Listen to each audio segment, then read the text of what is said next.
পয়লা বৈশাখ বাঙালি নতুন বছরকে স্বাগত জানানোর পালা। পয়লা বৈশাখ বাড়ি একরাশ আশা, কিছু আকাঙ্ক্ষাকে বুকে নিয়ে নতুন পথ চলার শুরু। প্রতিবারের মতোই এবারও পয়লা বৈশাখ ঘিরে বাঙালির ঘরে ঘরে পার্বণ।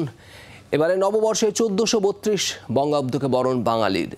চেনা রীতি মেনে বছরের প্রথম দিনেই চলবে মঙ্গল কামনায় পুজো, আর সকাল থেকেই তা শুরুও হয়েছে কালীঘাট দক্ষিণেশ্বরের মতো এলাকায়। প্রচুর ভক্ত সমাগম আজ সকাল থেকেই কালীঘাট দক্ষিণেশ্বর মন্দির প্রাঙ্গণে।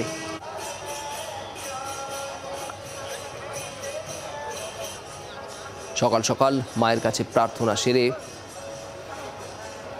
আত্মীয় পরিজন, কাছের মানুষদের জন্য শুভকামনা, নতুন বছর ভালো কাটুক, এইটাই চাওয়া। কালীঘাট থেকে রয়েছেন আমাদের প্রতিনিধি অয়ন ঘোষাল, দক্ষিণেশ্বর মন্দির প্রাঙ্গণ থেকে রয়েছেন আমাদের প্রতিনিধি কমলাক্ষ ভট্টাচার্য। আমি অয়নের কাছে যাব সবার আগে। অয়ন, কি ছবি? সকাল থেকে আমরা দেখছিলাম প্রচুর মানুষ কালীঘাটে ভিড় জমাচ্ছেন, এই মুহূর্তের কি ছবি উঠে আসছে?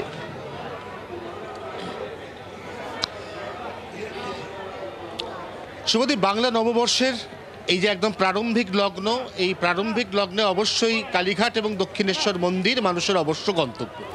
সারা দিনে অনেক অনেক বেশ কিছু পরিকল্পনা থাকে, খাওয়া দাওয়া আমোদ প্রমোদ সব কিছুই থাকে, কিন্তু একদম সকালে নতুন বছরটা মায়ের কাছে যাতে মঙ্গলে কাটে, ভালো কাটে, সেই প্রার্থনার জন্য দূর দূরান্তের মানুষ আসছেন। আমি একটু আপনার সাথে কথা বলবো। দিদি, কোথা থেকে এসছেন? আমি বাগুইয়াটি থেকে এসেছি। হ্যাঁ, বাগুইয়াটি থেকে অনেকটা পথ পেরিয়ে এসছেন। এবার এখানে দর্শনের পরে আর সারাদিন, যেহেতু আমাদের আজ বাংলার নতুন বছর, কি কি পরিকল্পনা রয়েছে? সবাইকে শুভ নববর্ষ জানাই। আমাদের আজকে পুরো ফ্যামিলি আমরা একসাথে বাড়িতে রান্না বান্না, ভেটকি মাছের পাতুরি, মাটন কষা হচ্ছে, সবাই মিলে একসাথে কাটাবো আজ। নেই তো রীতিমতো লোভ লাগছে, বাড়িতে গিয়ে ভেটকি মাছের পাতুরি হবে। তার আগে এই মুহূর্তে বাগুইয়াটির এই পরিবার তারা সরাসরি চলে এসছেন কালীঘাট মন্দির প্রাঙ্গণে। যেটা বলছিলাম, আমার মুখের কথা উনি কার্যত কেড়ে নিয়ে যে কথা কবুল করে গেলেন, যে সারাদিনের অনেক অনেক পরিকল্পনা, ঘোরা বেড়ানো, খাওয়া দাওয়া সব কিছু তো থাকবেই, কিন্তু একেবারে দিনের শুরুতে বাংলা নতুন বছরের প্রথম দিন মায়ের কাছে একবার আসতেই হয়, যাতে সারা বছরটা বিপদ আপদ থেকে সবাই মুক্ত থাকতে পারে, যাতে সবার ভালো কাটে। শুভদীপ, অসাধারণ ছবি কালীঘাটে অয়ন, এবং মানুষ প্রার্থনা জানাচ্ছেন মায়ের মন্দিরে এসে, এবং সেই সঙ্গে সঙ্গেই বাঙালি আনার অন্যতম একটা ছবি, সেটা হলো ভুরিভোজ। আর তাও যে থাকবে সেই নিদর্শন কিন্তু দিলেন একজন। অয়ন, তুমি আমাদের সঙ্গে থাকো, দক্ষিণেশ্বরের ছবিটা একটু দেখবো। কমলাক্ষ ভট্টাচার্য আমাদের প্রতিনিধি রয়েছেন সেখান থেকে। কমলাক্ষ, দূর দূরান্ত থেকে, জেলার বিভিন্ন প্রান্ত থেকে মানুষ সকাল সকাল দক্ষিণেশ্বরে, কি ছবি এই মুহূর্তে?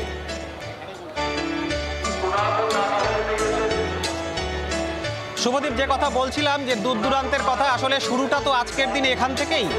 মায়ের কাছে আজকে বছরের শুরুর দিনে সবার প্রথম ঘুম থেকে উঠে স্নান সেরে একেবারে সরাসরি মন্দিরে চলে আসা এবং মাকে দর্শন করে পুজো দিয়ে বছরের শুরুটা ভালোই করে নেওয়ার চেষ্টা, এই আকুতি প্রত্যেকেই। এবং দূর দূরান্তের কথা বলছিলাম যে দক্ষিণেশ্বর মন্দির তো শুধুমাত্র শহর কলকাতা, জেলা বা গ্রামাঞ্চলের নয়, এই দক্ষিণেশ্বর মন্দির হচ্ছে আন্তর্জাতিক আধ্যাত্মিক গবেষণাগার। সেখানে দূর দূরান্তের মানুষ তো আসবেনই। আমার সঙ্গে এই মুহূর্তে রয়েছেন নবদম্পতি, তারা এসছেন অসমের কোকরাঝাড় থেকে।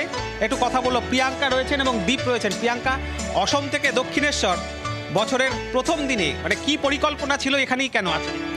আমাদের অনেক দিনের ইচ্ছে ছিল যে বিয়ের পর আমরা আসবো একবার মায়ের দর্শন করতে, তো বছরের প্রথম দিন তাই এলাম। খুব ভালো লাগলো, এসে খুব মন দিয়ে পুজো দিলাম, খুবই ভালো লাগলো। দর্শন হলো? হ্যাঁ, সেই সকাল থেকে চলে আসা, সেই দূর কোকরাঝাড় থেকে এখানে এসে এত সুন্দর একটা পরিবেশ দেখে খুবই ভালো লাগছে। মায়ের শুনতেই পারলে শুভদীপ, যে এইরকম অভিজ্ঞতা কিন্তু প্রত্যেকেই। দীর্ঘ লাইনে পায়ে হেঁটে সকাল থেকে লাইন দিয়ে একেবারে সর্পিল গতিতে ধীরে ধীরে এগিয়ে চলছে লাইন, এবং তারপর প্রাণের আরাম, মনের শান্তি, সেই ভবতারিণী মায়ের একটু মায়ের সঙ্গে সাক্ষাৎ, যেভাবে সন্তান মায়ের সঙ্গে সাক্ষাৎ করে, বলে দিচ্ছে যে বাংলা নববর্ষের প্রথম দিনে বাঙালি ঠিক কি চায়, সে চায় মায়ের কাছে একটু প্রার্থনা, যাতে গোটা বছরটা তার এবং তার আশেপাশের মানুষগুলোর ভালো কাটে। সুদূর অসম থেকে ছুটে এসেছেন এই নবদম্পতি দক্ষিণেশ্বর মন্দির প্রাঙ্গণে। কমলাক্ষ, ধন্যবাদ তোমায়। অয়ন, তোমাকেও ধন্যবাদ। বাংলার আওয়াজ, বাঙালির আবেগ, জি 24 ঘন্টা।